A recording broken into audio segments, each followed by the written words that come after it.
भारत में मुसलमानों द्वारा किसी भी प्रकार का दंगा हो या हमला हो, उसे हमेशा हिंदुस्तान पाकिस्तान की दुश्मनी की नजर से देखा जाता है।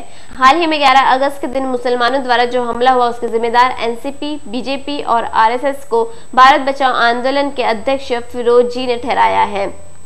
इतना ही नहीं बल्कि 2014 के चुनाव को नजर में रखते हुए यह दंगा एक सोची समझी साजिश थी।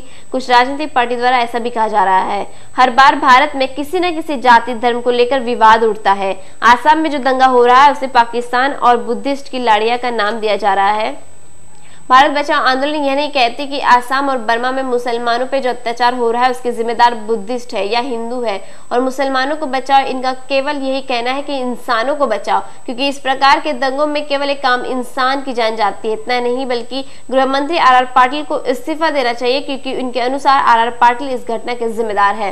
आज की प्रेस कॉन्फ्रेंस के पीछे जो मकसद है कि आज़ाद मैदान में जो पूरी हिंसा की जो घटना हुई है, जिससे बम्बई में बड़े पैमाने पे दंगे भड़क सकते थे, उसको कंडेम करने के लिए और उसका एक एनालिसिस रखने के लिए हम लोगों ने की थी।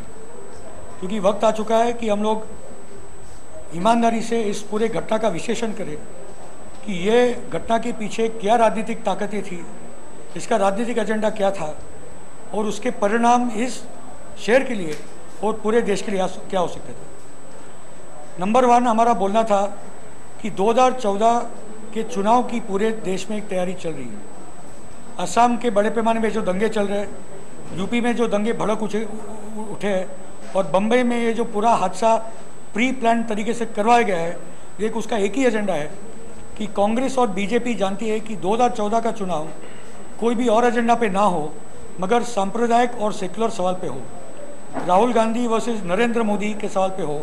और अगर दो ही चॉइस है तो इस देश का सेकुलर हिंदू और डरा हुआ मुसलमान फिर से वही तरीके से वोट करेगा जिस प्रकार से वोटिंग अब तक होती रही।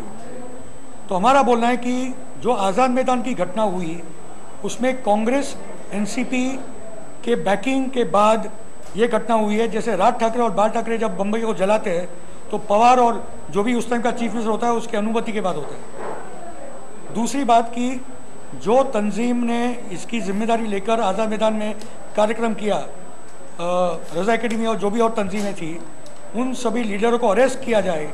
ये जो लड़कों को रस्तों पे पकड़ रहे उसका ज़्यादा कोई मतलब होता नहीं।